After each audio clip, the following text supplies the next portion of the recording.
Hey fermenters, Austin here, and welcome to another episode of Fermentation Fact Friday. My name is Austin Durant, founder of Fermenters Club, and today's fermentation fact is, do I need to keep ferments separated? I get this question a lot, both online and at workshops. Do I need to worry about keeping my kombucha SCOBY separate from my sourdough starter, separate from my sauerkraut, etc., etc.? So we're going to address that question today. First, a little bit about Fermenters Club. Our mission is to improve people's lives by teaching them why and how to make fermented foods, as well as to create communities that are connected through our guts. This is something I've been doing since 2011, and it's blossomed to a bunch of different offerings that teach you, again, how to ferment food safely and happily at home. We've got a bunch of recipes on our website, fermentersclub.com, online self-paced classes if you want a little bit more of a deep dive. I also offer one-on-one coaching services as well as bespoke workshops, as well as public workshops if you're here in Southern California. And of course, you're watching on our YouTube channel, so please remember to like this video, subscribe to our channel, and share it if you feel so compelled. Also, last year or so, I published my first book called Fearless Fermenting. It's a cookbook meets textbook all about fermented foods. So you can pick up a copy on our website or also available on Amazon. All right.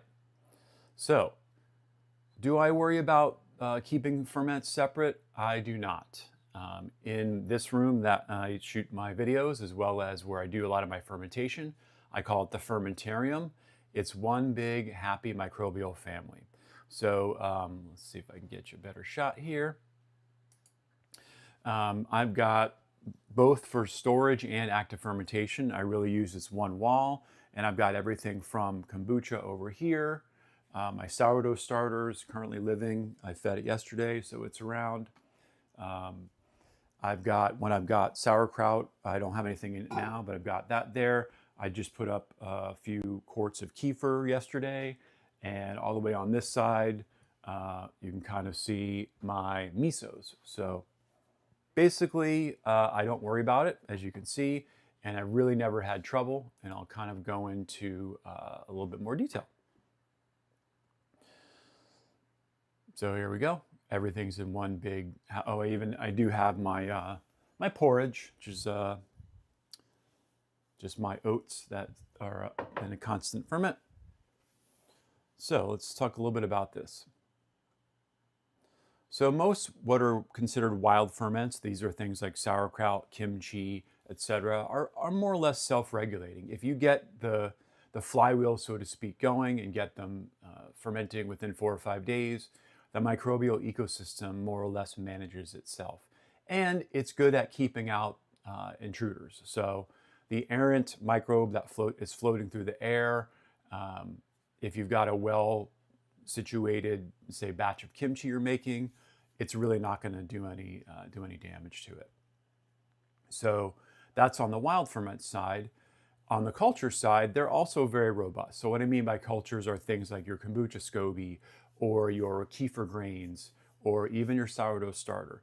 These are, if you've created them and cultivated them well, very robust. And again, the idea is that they're going to keep out invaders or things that might change the environment too much.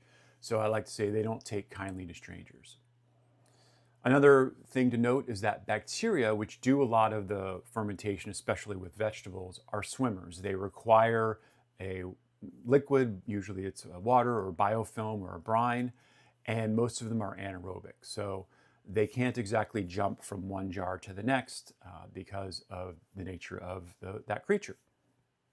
Now, on the other hand, yeasts and molds do breathe air like we do, and they can migrate. So, but again, like I said, if you've got robust cultures or a well set up wild ferment, very little can go wrong.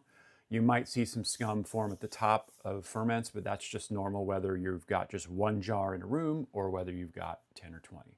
So I would, in my experience, cross-contamination is very rare. And in fact, I've never had a ferment really ruined in this way.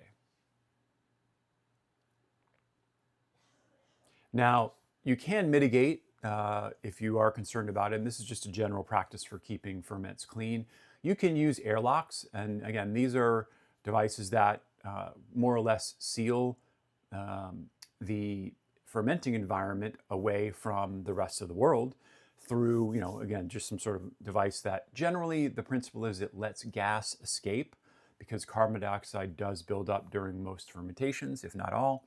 And so you want gas to escape, but you don't want a lot of fresh air, which may contain yeasts and molds circulating on top of the surface. So airlock devices are aplenty. I'll post a link to the video that I did of different small batch airlock devices that you can put on a mason jar. And again, the idea is they keep the airflow minimized. The other thing that a lot of these devices do is they help. There's a weight of some kind that helps keep the vegetables or whatever submerged under the brine. That's another good principle to employ to keep your ferments safe and happy. So again, I use also what I call the open air method, which is basically a crock or a jar that's open. I make sure to cover it with a cloth so that insects stay out, but obviously a lot of air exchanges in that method. So both I've worked with over the years, and they've both been very successful. And again, I've never had an issue. Now, there are some exceptions, as there are in all cases. So there are some ferments which do require specific temperature or humidity levels. Think of things like yogurt, where you want to incubate that at a slightly warmer than body temperature, tempeh, koji, etc.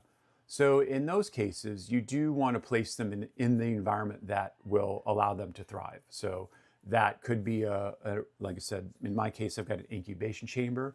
You can check out another video where I talk about that. So you do want to keep those in their own environment.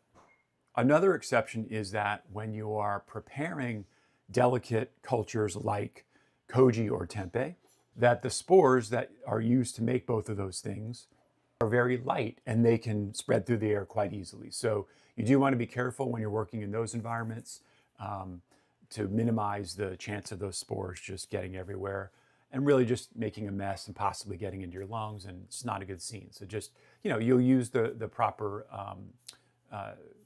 precautions to prepare that. I'm usually doing that stuff when I'm preparing koji or tempeh in a different room from the fermentarium. So, but just, practice good hygiene there. There are also examples where specific cheeses that use molds, like Roquefort, for example, they need to be kept separate in both in the culturing piece when you're preparing them and as you're curing them or as you're storing them.